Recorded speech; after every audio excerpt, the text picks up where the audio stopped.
How's it going, film and TV fans? Welcome back to another review here on the Talbot Street Productions YouTube channel. Today we are taking a look at what has been for a while one of the most anticipated motion pictures for a lot of people, not myself, but we are taking a look at the first installment in James Gunn's DCU, Superman. Just Superman, originally titled Superman Legacy before being retitled to just Superman.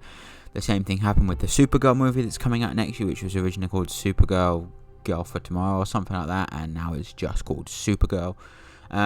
It stars David Cornsweet as Superman, Rachel Brosnan as Lois Lane, and of course Nicholas Hoult as Lex Luthor, alongside Nathan Fillion as Guy Gardner, among other people as well. Isabel Merced as Hawkgirl, things like that. Obviously this movie has been, in the works for a long time. It's the first installment in the DCU, so there's a lot riding on it for a lot of people, for Warner Brothers, for DC Studios, James Gunn and Peter Safran, all those people. But I think the timing of it as well is it's coming out just the beginning of what is the start of this year's big summer blockbuster season, which started in late June with F1 coming out on the 27th of June. It was then followed by Jurassic World Rebirth last week, which wasn't very good. This movie, which is out today, the 11th of July, and then in 2 weeks' time we have Fantastic Four: The First Steps, wrapping up our little July big movie releases. Obviously you've got The Bad Guys 2 also on that same day, and you have I Know What You Did Last Summer and The Smurfs next week. But the big tentpole ones are F1, Jurassic World, Superman, and Fantastic Four: First Steps. But I did not like Jurassic World, but we're here to talk about Superman. And you can ask any of my friends, Jake and Freddie and that lot. I was very skeptical going in to see this movie. I was very skeptical. I think the trailers were good. I remember where I was when I saw the first trailer for this movie. I was with Freddie and Jake, and we were on a bus back from Sky Studios when it dropped, and we all gave our initial reactions to it. I loved the music in the trailer. Obviously we'll talk about music a bit later on, as it's quite an important part for this film and any James Gunn film.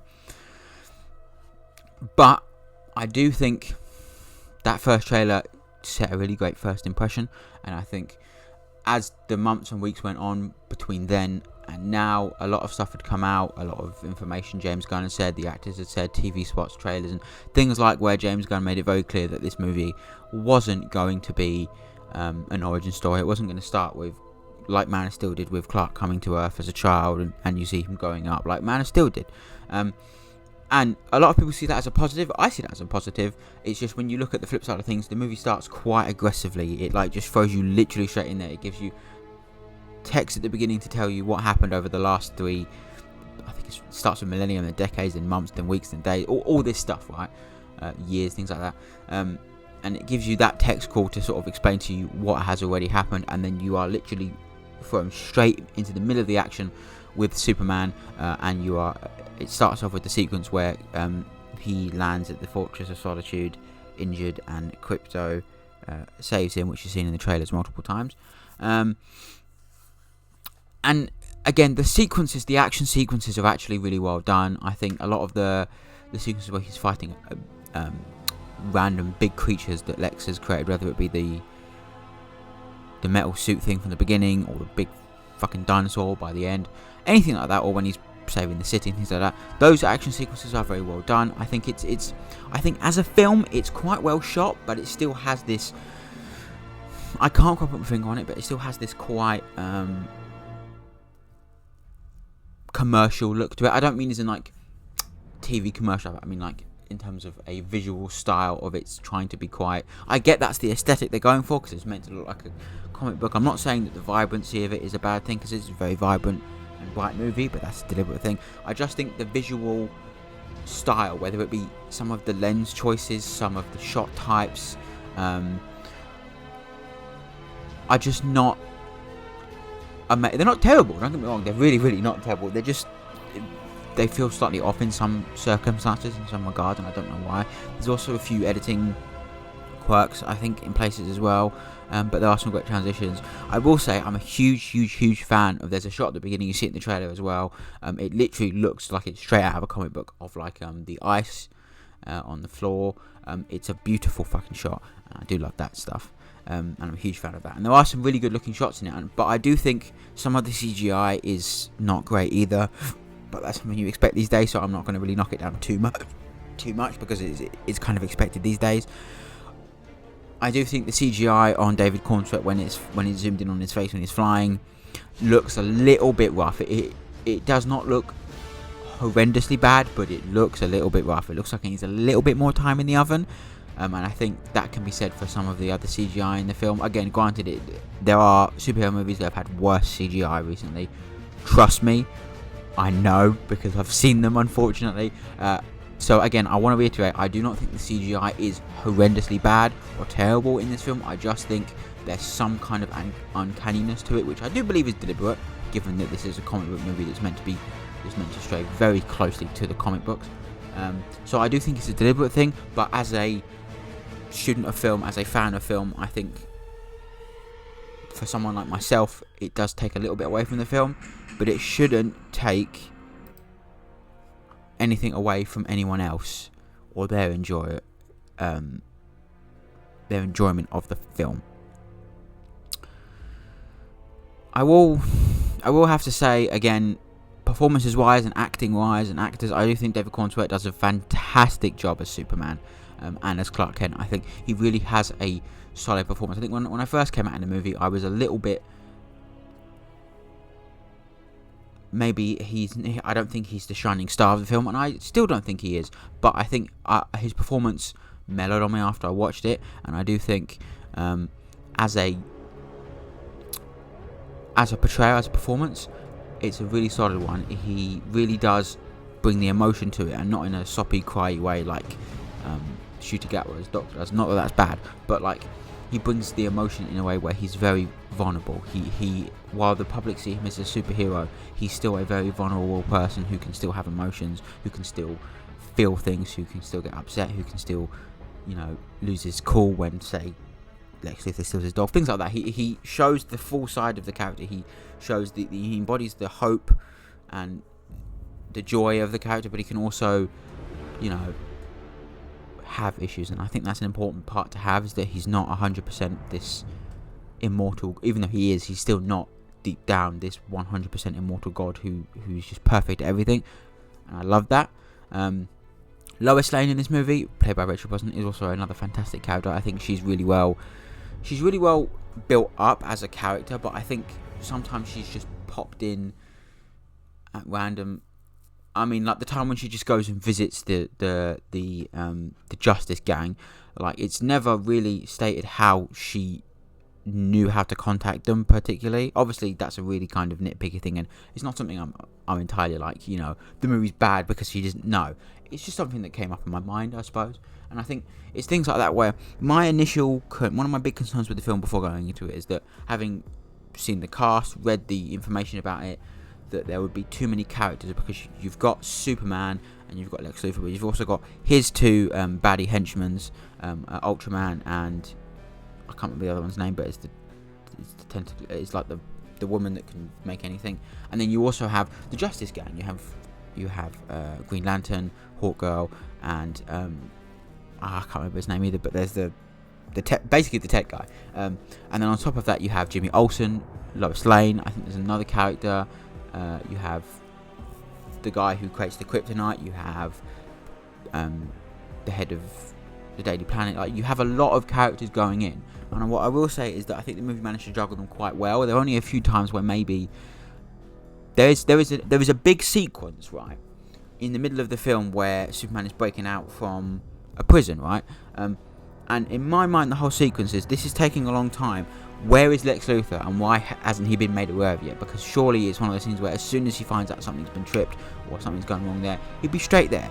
But for this whole 25-minute sequence, Lex Luthor just doesn't appear, and then he appears again not long after it, and he's only just found out that Superman's escaped. It's like,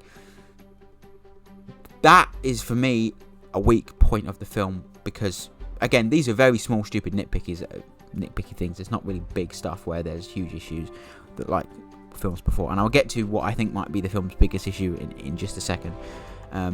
But performance-wise, you have those really solid performances from David Cornsweet, from Rachel Brosnahan. You also have Nathan Fillion, who is hilarious as Guy Gardner, Green Lantern. I also think Isabel Mercedes Hawkgirl is the most underutilized character in the film, because both Guy Gardner and then the other character, the other member of the Justice Society, Justice Gang, whatever, they both have a lot to do in the film, whereas Hawkgirl doesn't particularly have much. Someone's going to end up with that position. It's not, it was inevitable. I just think she's been underutilized so far in the film.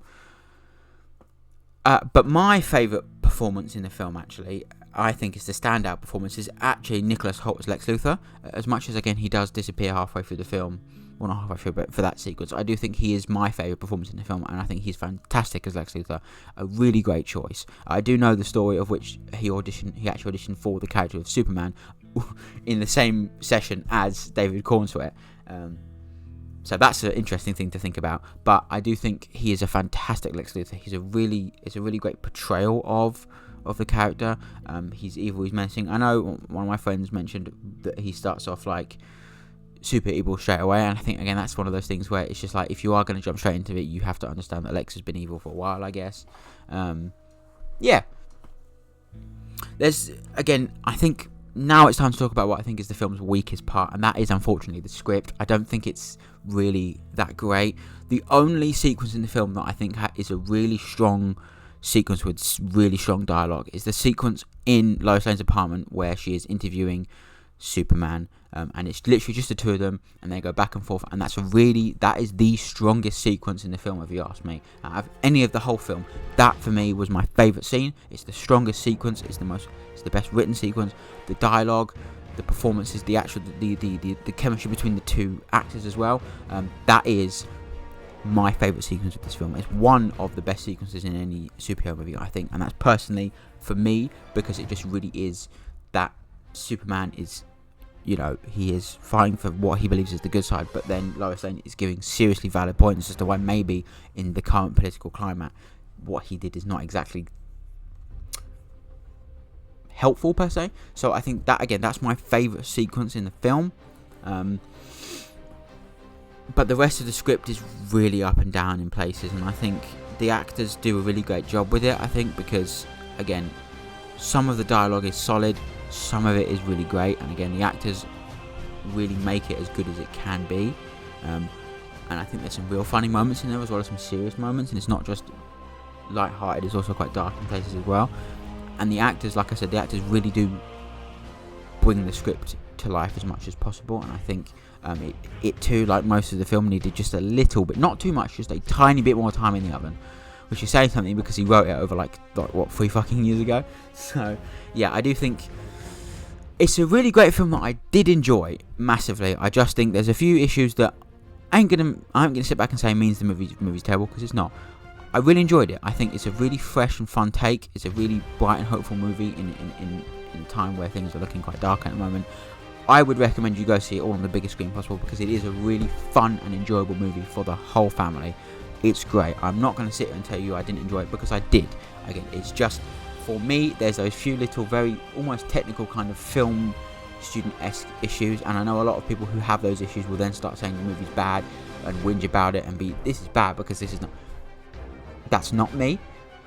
I have those issues, but they're not, for me, massive issues that take away a lot from the film. They're just things that, this is my professional analysis of the film, and I just wanted to put that out there, as that's what my thoughts are. I don't think that they bring the movie down to the point where I would give it any less than 4 stars, because I did really enjoy myself. It's a true classic blockbuster style motion picture that you should all go and see. But before I sign off, I do of course have to talk about the one thing that I talk about in all of these videos in extreme detail, and that is of course the film's music. Now, most James Gunn films have a lot of needle drops. They have an original soundtrack and an original score. Superman is of course no exception to this. However, there is no original soundtrack album and original score album. There are at max, I think, 4 needle drops in the film, 4 maybe 5ish, and a couple of those songs do appear on the original motion picture soundtrack album, which does mostly comprise of the film's score, composed by John Murphy and David Fleming. This is a thing where, when you read into it and it's something that you get passionate about, like I do, I find this the most fascinating element of the film,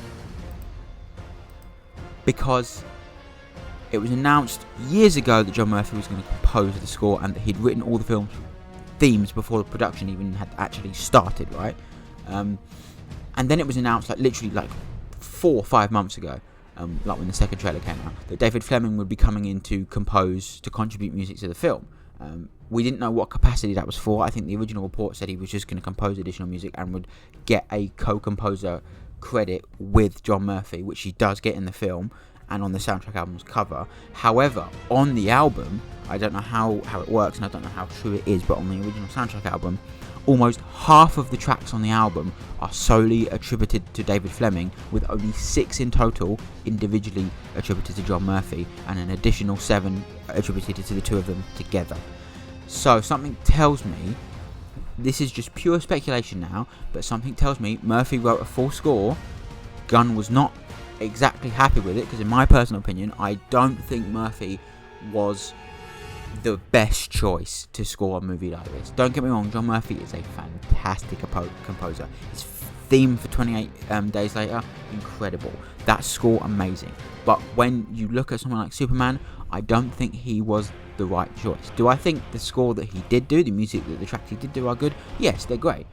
But I think Gunn saw that perhaps what Murphy produced wasn't big, and I think that's purely because when Murphy has scored Gunn's previous films, he scored The Suicide Squad was the first one, the Guardians of the Galaxy Holiday Special and Guardians of the Galaxy Volume 3, all of which work well because the score is still background material and Gunn's needle drops are the central focus. That's why Murphy scoring those movies works so well. And again, before Suicide Squad, Gunn's go-to composer was Tyler Bates. God knows why he stopped using him, because Tyler Bates is amazing. Not that John Murphy isn't, but it just seems like, obviously, it worked for Guardians and the Suicide Squad because the score is background to the needle drops, but here in Superman, it's James Gunn has said multiple times that the score is the main body of music for this film, and it's a movie that you need to step away from needle drops from, which he did thoroughly well. And obviously, my theory, again, this is just pure speculation, nothing true about it, I don't think, and I'm not trying to dig at John Murphy because, again, he's a fantastic composer. I just think that Murphy presented Gunn with a full score. Gunn maybe wasn't best pleased, or didn't think it was the perfect fit. So Fleming came in and did a lot of the additional music and ended up getting co-composer credit. That's just a game theory. Do I think that any of it's bad that there's 2 composers? No. Do I think any of the music's bad? No. Do I think John Murphy is a bad composer? No. Do I think, do I have any hatred towards any of the composers? No. I think they both did a fantastic job, and I know for a fact that I really love the version of the Superman theme that is played in the first trailer, which was solely composed by John Murphy and reappears in the film during a sequence where, in the album it's called Raising the Flag. So I do love that, and I do love Murphy's themes, and I love the score. It's a really, really solid score. I was a little bit nervous and skeptical going in for the score. They released it on Tuesday, I think, and I listened to most of it, and indeed it's in the background now. But overall, it's a positive score. It's a film. It's a great film score. It really does bombastically live up to it. Its use of the John Williams theme is fantastic, but also using that in both an orchestral sense and also a rock sense with guitars is fantastic as well. And each character's themes are fantastic. I know there was a point in time where, when the premiere for the film happened a few days ago, they played snippets of the soundtrack in the live stream, waiting for things to start right. And one of the snippets got pulled out of the stream and put online, and it sounded like music from The Batman. So everyone was like, "Oh, Robert Pattinson's in the film," because it really does sound like it. But actually, that's just Lex Luthor's theme, slowed down a little bit, and it's a great fucking theme.